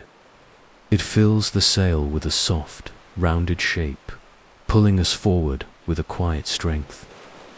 We are moving toward the land. We know this now. The signs we saw during the day, the birds, the clouds, the scents, they are all still there, hidden in the dark, but we can feel them in our bones. The land is close. The island is waiting, but we do not try to see it yet. We do not strain our eyes against the darkness. We let the land come to us. We let the ocean bring us there in its own time. Think about the feeling of being on the water, for so long that you forget what it's like to be on the land. You forget the sound of cars. You forget the feeling of a solid floor that doesn't move. You forget the smell of the city. Your world has become the circle of the horizon. Your world has become the wood and the water. This is a very simple way to live. It is a very honest way to live. On the canoe, there is no room for things that don't matter. You only carry what is necessary. You only think what is necessary. Your mind becomes as clear and as deep as the ocean itself. This is the emotional gift of the voyage. It strips away the noise. It strips away the distractions. It leaves you with nothing but the truth of the moment. And the truth of the moment is very beautiful. The truth is the feeling of the salt on your skin. The truth is the sight of the Milky Way stretching across the sky. The truth is the sound of the water against the hull. The truth is the trust between the navigator and the stars. We sit in the dark, and we feel a deep sense of gratitude for this truth. We are grateful for the silence. We are grateful for the patience. We are grateful for the ancestors who made this journey possible. The navigator shifts his weight, his eyes scanning the horizon. He is looking for the glow of the island. Even in the dark, an island has a certain light. It is not a bright light, but a subtle change in the darkness. It is a place where the stars don't shine as brightly because the land is blocking them. It is a shadow that is darker than the sea. He sees it. It is a tiny, low shape, just a fraction of an inch above the water, far, far away in the west. He doesn't say anything. He doesn't need to. He just continues to steer. He knows the island is there. He has found it. But the voyage is not over. The most delicate part is still ahead. He must find the opening in the reef. He must navigate the shallow waters. He must bring the canoe safely to the sand. But for now, he just watches. He waits. He stays in the calm. Up and down, up and down. The movement of the canoe is like a heartbeat. It is a steady, reassuring pulse. We are being carried by the ocean, guided by the stars, and protected by the memory of the ancestors. We are safe. We are home, even if our feet are still on the wood. The night air is cool and soft. It feels like silk against our faces. We can smell the island more clearly now. It is a rich, earthy smell. The smell of wet moss and tropical fruit and woods. It is the smell of people. It is the smell of life. The navigator takes a deep breath, and we can see him close his eyes for a second, savoring the scent. He is greeting the land. He is telling the island that he has returned. This is the cycle of the voyager. You leave the land to find the sea, and you leave the sea to find the land. Each one makes the other more precious. Without the land, the sea would be a desert. Without the sea, the land would be a prison. The voyage is the bridge between the two. The voyage is what makes the world whole. We look at the navigator's hands again. They are so steady. They have held this oar for many, many hours, but they do not look tired. They look like they could hold it forever. This is the strength that comes from ancestral knowledge. It is not just the strength of one man. It is the strength of a whole people. It is a strength that is rooted in the earth and the water and the sky. The stars are very bright now. The sky is full of them. We see the great hunter and the seven sisters and the bright path of the Milky Way. They are all in their places, exactly where they were supposed to be. The navigator looks up at them, and we see a faint smile on his lips. He is thanking them. He is acknowledging their help. The ocean is very calm tonight. The swells are long and low, and they move with a majestic slowness. Each one lifts the canoe with a gentle, powerful grace, and then lets it slide down the other side. It is the most peaceful movement we have ever felt. It is the movement of the universe itself. The sky is holding onto the last of its deep violet light, and the stars are beginning to peek through the thinning veil of the evening. But the world around us has changed in a way that we can feel in the very center of our being. We are still on the deck of the wooden canoe, and the water is still moving beneath us. But we are no longer in the empty, endless blue of the open sea. We have entered the aura of the island. We have entered the space where the land and the ocean begin to whisper to each other. It is a quiet time. It is a time of deep, heavy anticipation. We are not yet touching the sand, and we cannot yet see the individual leaves on the trees. But the presence of the island is everywhere. It is in the air. It is in the water. It is in the sky. The navigator remains at the helm, his body as still as the stars, but his mind is wide open, drinking in the hundreds of tiny messages that the island is sending out across the water. One of the first things we notice is the change in the clouds. During the long days of the voyage, we watched the clouds drift across the sky, moving steadily from one horizon to the other. But now, as we look ahead, we see a cloud that is different. It is a tall, white pillar of a cloud, shaped like a mountain, and it is standing perfectly still. This is the stationary cloud. The wind is blowing, and the other clouds are moving past it, but this one cloud remains. It is anchored to the island. It is held in place by the warmth of the land and the moisture of the forests. To the navigator, this cloud is a beacon. It is a signpost that says, "Here is the place you are looking for." We watch the cloud, slowly, slowly, and we see how it catches the last of the sun's light. The top of the cloud is a soft, glowing pink, like the inside of a seashell dot. The navigator looks at the base of the cloud, where it touches the horizon. He is looking for that tiny, faint reflection of the lagoon. He sees it, a ghost of a green light, a turquoise shimmer that is barely visible against the grey. It is the island's way of saying hello. It is the color of the shallow water reflected up into the sky.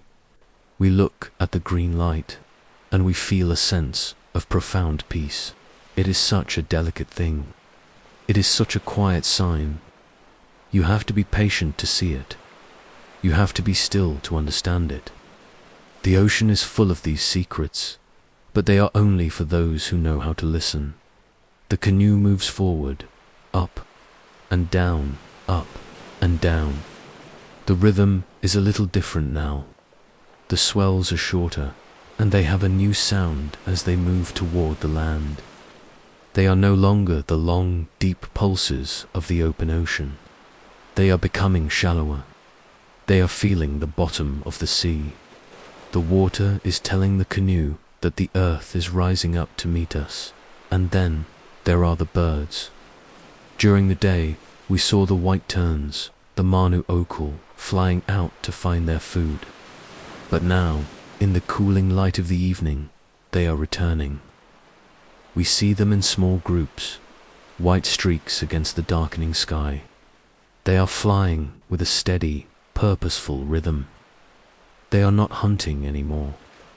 They are going home. The navigator watches the path of the birds. He knows that they are the most reliable guides in the world. They have been doing this for millions of years. They know the way to the trees. They know the way to the nests. By following the line of their flight, the navigator is following a path that has been traveled by every voyager who came before him. The birds fly, past flap, flap, flap. Their wings make a tiny, soft sound in the quiet air. It is a sound of homecoming. It is a sound of safety. We watch them disappear into the shadow of the stationary cloud, and we know that we are not far behind. But it is the smell that truly changes everything in the middle of the ocean. The air is clean and sharp. It smells of salt and wind and nothing else. But as the island draws closer, the air begins to carry the breath of the land. It is a heavy smell. It is a warm smell. It is a smell that fills your lungs and makes your heart beat a little slower. It is the smell of the earth. We close our eyes and breathe in, slowly, slowly at first. It is just a hint of something sweet. Then it becomes more defined. It is the scent of damp soil, rich and dark and full of life. It is the scent of wet moss on the bark of a tree.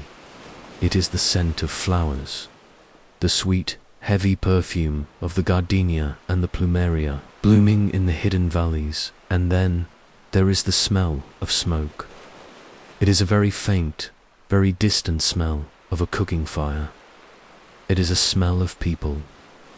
It is a smell of families sitting together, sharing a meal, telling stories. It is a smell of wood burning in the night. To a voyager who has been on the water for many days, this smell is the most beautiful thing in the world. It is the smell of belonging. The navigator breathes in the smoke, and he smiles. He knows that his journey is being recognized by the land. He knows that the people on the island are there, even if he cannot see them yet. He is connected to them by the wind. We sit in the silence, letting the scents wash over us.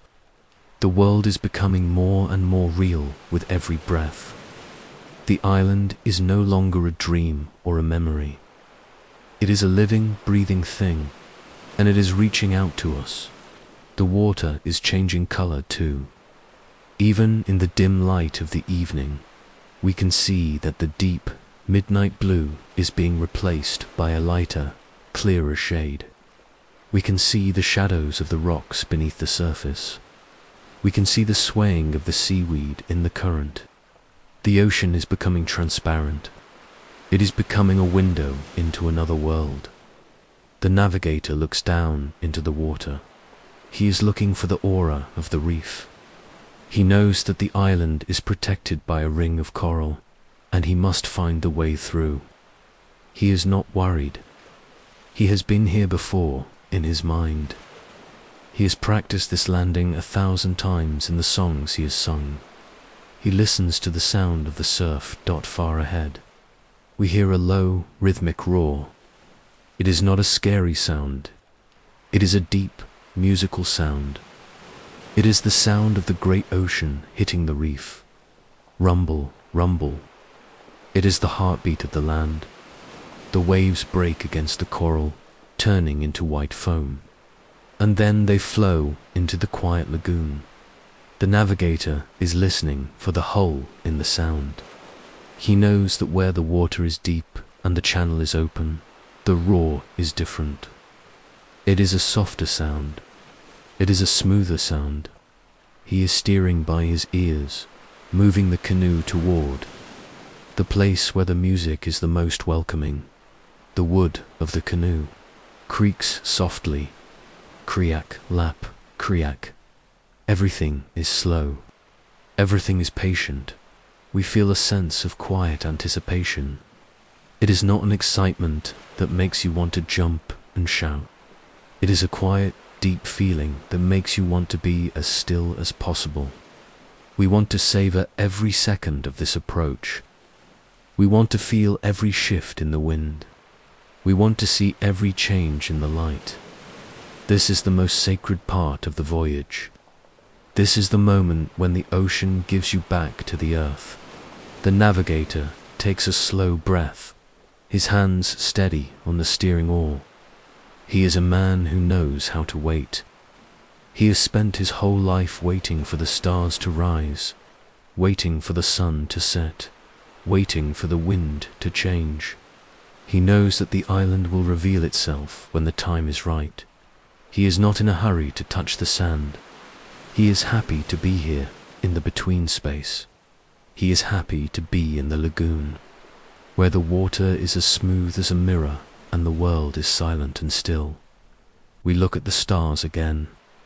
They are coming out in full force now, filling the sky from one horizon to the other. They are the same stars we saw in the middle of the ocean, but they look different here. They look like they are part of the island. They look like they are the lights of a great city in the sky, watching over the small, dark canoe. The Milky Way is a river of silver smoke, stretching over the mountains. It looks like a path that leads straight to the heart of the island. We follow the path, moving slowly, slowly. Through the quiet water, the shadow of the land is very large now. It fills half of our vision. We can see the dark, jagged shapes of the mountains against the stars. They look like sleeping giants, resting after a long day. We can see the silhouettes of the palm trees along the shore, their long fronds waving gently in the night breeze. They look like they are waving to us. The air is very warm now, and it is very still. The wind that carried us across the ocean has faded away, replaced by the soft, steady breath of the island. It is a land breeze, a wind that flows from the mountains down to the sea at night.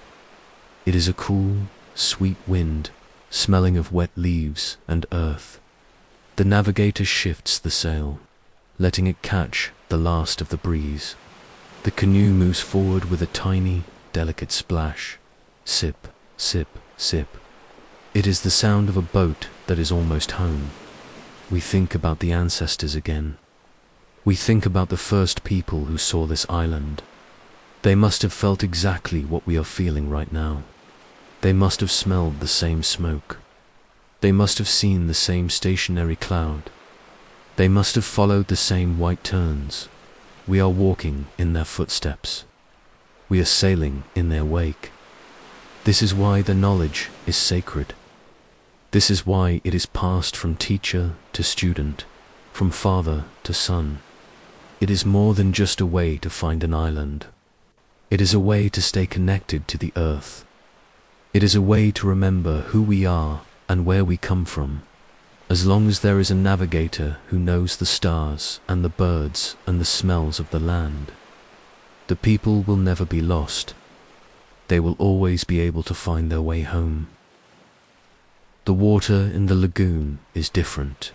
It is not like the water of the great ocean, which is always moving, always pulling, always pushing against the hulls with the weight of 1,000 miles. Here, inside the protective circle of the coral reef, the water is as smooth as a sheet of dark glass. It is still. It is silent. It is a mirror for the stars that are still shining so brightly above us.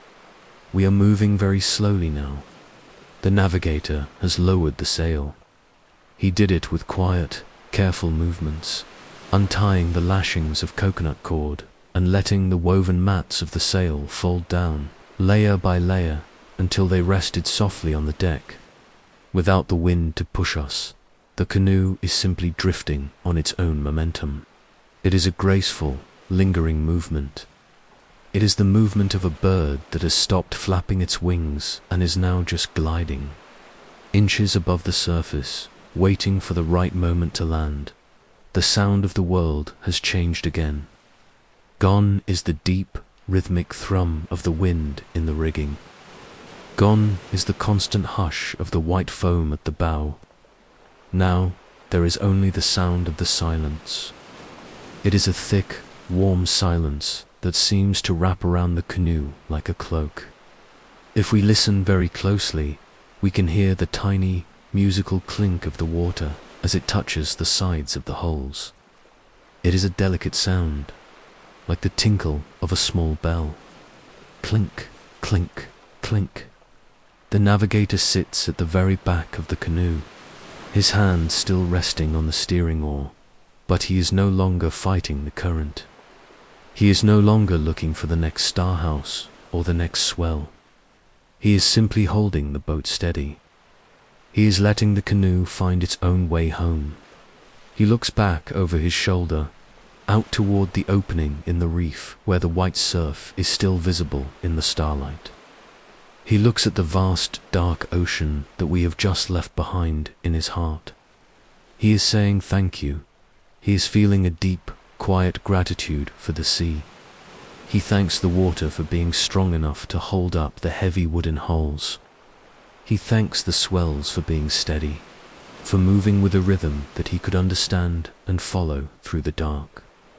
He thanks the big brother swell from the northeast, which never failed him, and the smaller visitor swells from the south, which gave him the clues he needed to find the path. He looks at the surface of the lagoon, and he thinks of the miles and miles of blue water that stretched out behind us. The ocean was not a barrier. It was a bridge. It was a path that led us exactly where we needed to go. He turns his gaze upward, looking at the sky. The stars are starting to fade just a little bit, as the very first hint of the pre-dawn grey begins to touch the eastern horizon. But they are still there, watching over us. The navigator looks at each one, naming them silently in his mind. He thanks the North Star, which stayed in its place, a fixed point of light that he could always return to. He thanks the Southern Cross, which tilted and turned, telling him the secrets of the latitude. He thanks the Seven Little Eyes, the Macaulay, for being his clock in the night. He thanks the bright, steady planets for their company. Most of all, he thanks the star houses on the horizon, those invisible doorways that allowed him to read the circle of the world. Without the stars, we would have been lost in a world of shadows. But the stars did not hide. They did not fail. They stayed in their houses, shining with a cool white light, guiding the canoe across the deep. The navigator bows his head for a moment, a small gesture of respect to the heavens. He knows that he is just a small man on a small boat, but because the stars were his guides, he was as large as the universe itself. The canoe slows even more, slower and slower. We are almost stationary now. The movement is so slight that it is hard to tell if we are moving at all.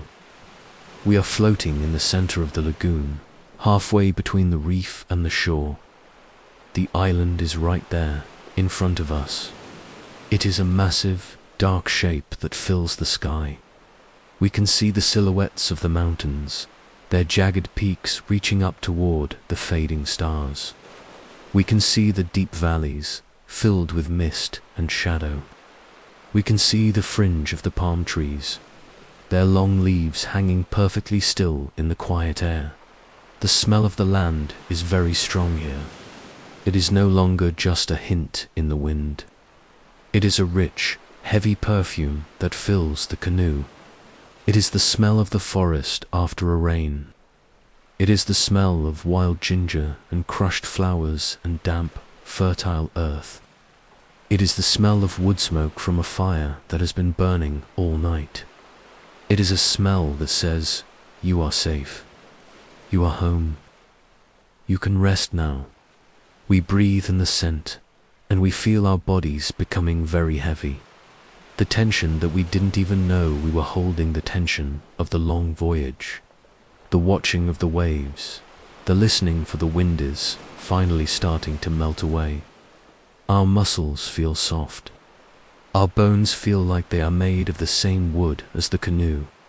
We are sinking into the deck, letting the boat carry our full weight. The navigator reaches into a small woven basket at his feet.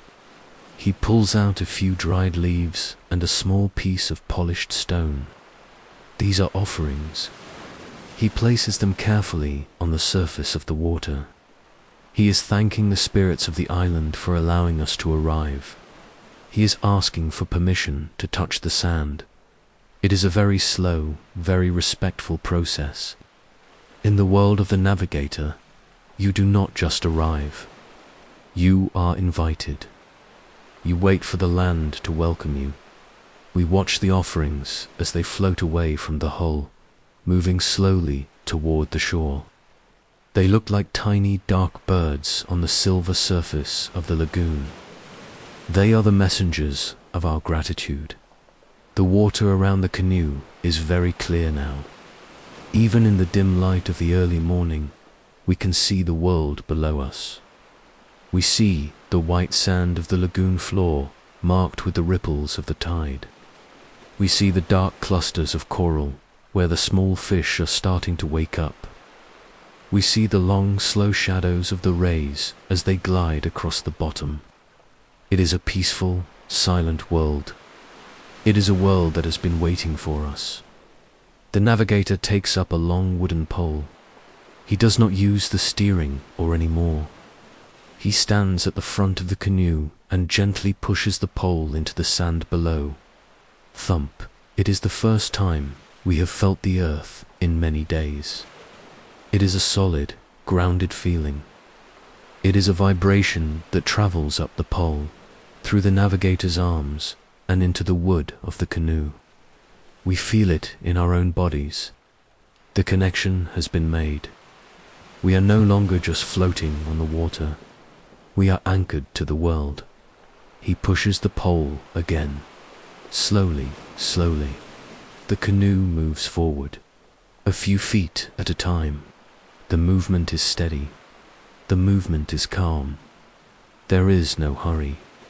There is no rush to reach the dry land. We are enjoying these final moments of being on the water. We are savoring the transition.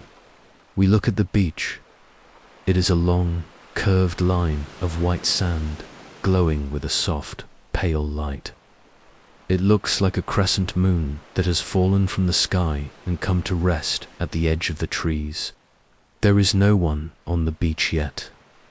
The people of the village are still sleeping in their houses, unaware that the voyagers have returned. The only sounds are the rustle of the palm fronds and the soft, tiny splash of the ripples on the sand. Lush, lush, lush. It is a very different sound than the roar of the reef. It is a gentle sound. It is a welcoming sound. It is the sound of the island whispering to the canoe. The navigator looks at the trees, and he recognizes the landmarks. He sees the great banyan tree that stands near the path to the village. He sees the shape of the rocks where the fresh water flows into the sea. He knows exactly where he is. He has found the doorway home. He feels a deep sense of accomplishment, but it is a quiet accomplishment. He doesn't need to shout. He doesn't need to celebrate. The fact that the canoe is here, in the lagoon, is enough. The fact that the stars led him true is enough. The fact that the ocean was kind is enough. He thinks about the voyage we have taken. He thinks about the nights when the clouds hid the stars and he had to navigate by the feel of the swells alone. He thinks about the heat of the midday sun and the cold spray of the waves. He thinks about the birds that showed him the way. All of those moments were pieces of a puzzle, and now the puzzle is complete. We are almost to the edge of the water. The sand is very close now. We can see the tiny bubbles of the foam as they melt into the shore. We can see the tracks of the crabs in the sand. The navigator stops pushing the pole. He lets the canoe drift the last few feet. Slide, slide, slide. The hulls move over the shallowest part of the water. The sand is just inches beneath us. The water is so clear and so still that the canoe looks like it is floating in the air. We are suspended between the sea and the land. We are in the final moment of the journey. Everything is quiet. Everything is slow. The air is getting a little lighter. The grey of the dawn is turning into a soft, pale blue. The mountains are becoming more defined, their green forests showing through the mist. The birds are starting to sing in the trees. A few chirps at first, and then a full, beautiful chorus of morning songs.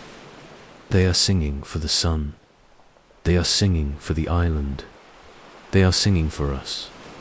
The navigator sits back down on the deck. He takes a long, slow breath and lets it out with a sigh. His work is almost done. He has brought his people across the great ocean. He has kept the memory of the ancestors alive. He has followed the stars home. He closes his eyes for a moment, letting the sound of the birds and the smell of the land wash over him. He is resting. He is letting the peace of the island enter his heart. The canoe is still now. It is truly, deeply still. After so many days and so many nights of moving across the great ocean, the hulls have found their final resting place in the soft, white sand of the island. It is a strange feeling to be so stationary. Even though the boat is not moving, if we close our eyes, we can still feel the ghost of the waves. We can still feel the rising and the falling, the lifting and the sliding, as if our bodies have memorized the rhythm of the sea so well that they cannot quite let it go. It is a gentle feeling, a phantom movement that lulls us as we sit here, in the quiet shade of the palm trees that lean out over the lagoon. The navigator has finally stepped away from the steering oar. He moved slowly, his feet finding the solid earth for the first time in a long, long time. He stood on the beach, his toes sinking into the cool, damp sand. And he just stayed there for a moment, letting the stillness of the land travel up through his legs and into his heart. He did not look for the stars. He did not look for the swells. He simply breathed. He breathed in the scent of the trees, the scent of the earth, and the scent of the fresh water that flows from the mountains. He is at rest. The great task of the navigation is done. The path has been followed. The island has been found. We are resting with him. We are lying on the deck of the canoe, which is now half in and half out of the water. The back of the boat still feels the tiny, playful ripples of the lagoon, while the front is anchored firmly in the sand. It is a bridge between two worlds. We feel the warmth of the sun-baked wood beneath us, a solid and reliable warmth that feels like a heavy blanket. The sun is beginning its slow, golden descent once again, moving toward the western horizon where it will go back into its house. The day is ending, and the world is preparing for another night. But this night will be different. This night we will not be searching the horizon for a sign. This night we will not be measuring the angle of the stars or the tilt of the cross. This night we will simply be. We will be part of the island, part of the sand, and part of the deep, quiet peace that follows a long journey. The colors of the sky are shifting, slowly, slowly. The brilliant blue of the afternoon is softening into a pale, dusty rose. The clouds that were white and fluffy are now tipped with orange and gold. The mountains behind us are turning into silhouettes of deep green and velvet purple. The birds that guided us home have gone to their nests in the high branches. The forest is becoming quiet, as the creatures of the day find their places to sleep and the creatures of the night begin to wake up. We listen to the sounds of the island. They are very different from the sounds of the open sea. There is the rustle of the palm fronds as the land breeze moves through them. A soft, dry sound, like the brushing of silk.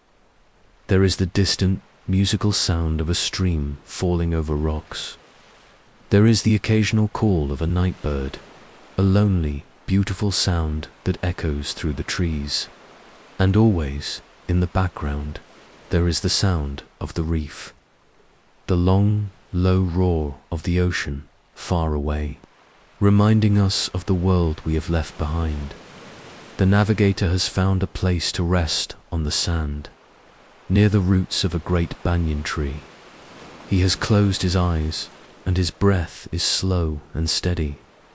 He is not dreaming of the waves. He is not dreaming of the stars. He is simply sleeping, a deep and dreamless sleep that comes from a life of purpose and a journey where the knowledge is safe inside him. The memory is tucked away, resting until it is needed again. He is a part of the land now, a part of the quiet history of this island. The sky is getting darker, slowly, slowly. The rose and the orange have faded away, leaving behind a deep indigo blue. And as the darkness grows, the stars begin to return. They come out one by one, just as they did every night on the water. At first, there are only the brightest ones, the leaders of the sky. Then, the smaller ones appear, and the faint ones, until the entire dome of the sky is filled with light. They are the same stars. They are the same houses. They are the same friends. From here, on the solid ground, the stars look a little different. They do not seem to dance as much, because the boat is no longer rocking beneath us. They look steady. They look permanent. They look like a canopy of light that has been stretched over the island to keep us safe while we sleep. We look up at the Great Bear and the Seven Sisters and the bright path of the Milky Way. We see the star houses on the horizon, but they are no longer doorways we must pass through. They are just beautiful lights on the edge of the world. The gratitude we felt in the lagoon is still with us. It is a deep, warm feeling in our chests. We are grateful for the stars, for their constant and unwavering light. We are grateful for the ancestors, whose wisdom allowed us to read that light. We are grateful for the ocean, for its strength and its mystery. And we are grateful for the island, for its warmth and its welcome. The night air is cool and soft. It carries the smell of the damp earth and the sweet, heavy scent of the flowers that bloom only in the darkness. It is a soothing smell, a smell that makes us want to close our eyes and let go of the world. The movement of the water against the hulls of the canoe is very quiet now. A tiny, rhythmic lap, lap, lap. It is a lullaby that never ends. We feel ourselves drifting, slowly, slowly. The boundary between our bodies and the sand, between our minds and the silence, is starting to fade away. We are becoming a part of the night. We are becoming a part of the island's breath. The stars are turning, slowly, slowly. The great wheel of the sky is moving through its long, familiar cycle. The houses are opening and closing, but we do not need to watch them anymore. We can trust them to do their work. We can trust the world to keep turning. We can trust the ocean to keep breathing. The navigator is asleep. The canoe is at rest. The island is quiet. We think about the voyage, and it feels like a long, beautiful song that has finally reached its final note. But the note does not stop. It just lingers in the air, a soft vibration that stays with us as we fall into the dark. The journey has changed us. We have learned the value of patience. We have learned the value of silence. We have learned the value of trust. These are the treasures we have brought back from the sea. The darkness is very deep now and very kind. It is a velvet curtain that has been drawn around us, protecting us from the noise and the light of the world. In this darkness, there is no worry. In this darkness, there is no hurry. There is only the slow, steady pulse of the earth and the cool, white light of the stars. We watch the Milky Way, the great river of silver smoke. It looks like a path that leads into the heart of the universe. We follow that path with our minds, moving further and further away from the land, further and further away from the sea, into a place of pure and total peace. Everything is slow, everything is calm, everything is quiet. The rhythm of our breath matches the rhythm of the ripples in the lagoon, in and out, in and out. The air moves through our lungs like a gentle wind moving through the palm trees. Our hearts beat like the soft thump of the waves on the reef. We are in harmony with the world. We are in balance with the night. The stars are blinking. Slowly, slowly. The night is deepening. Slowly, slowly. The sleep is coming. Slowly, slowly. We let the words fade away. We let the thoughts fade away. We let the images of the canoe and the navigator and the island drift off into the dark. There is nothing left to do. There is nothing left to see. There is only the rest. The wood of the canoe is cold now, but we are warm in our blankets. The sand is soft. The earth is solid. We are safe. We are home. The journey continues. But it is a journey of the spirit now, a journey into the deep and quiet places of the soul. It is a voyage that has no map, no stars, and no swells. It is a voyage of pure rest. The silence is our companion. The darkness is our guide. We are drifting. We are sinking. We are sleeping. The stars shine on. The ocean breathes on. The world turns on, quietly, slowly, steadily, into the deep, into the dark, into the peace. The navigator sleeps. The canoe rests. The stars watch, dot the ocean sighs. Everything is exactly as it should be. The long, slow rhythm of the sea is still there, a faint vibration in the bones of the earth, a memory of the water that will never truly leave us. It is the heartbeat of the world, and it is our heartbeat too, up and down, up and down. The night is long, and the peace is profound. We have all the time in the world. We have all the silence we need. The stars are in there. Houses, the wind is in the trees. The voyage is at rest. We are drifting now. Beyond the reach of the words, beyond the reach of the story, into the heart of the quiet night. Slowly, quietly, deeply. The stars are so bright. The sand is so soft. The rest is so total. We are home. We are safe. We are sleeping. Slowly, slowly, slowly. The Milky Way is a river of light, and we are floating on its surface, moving toward the beginning of the dream.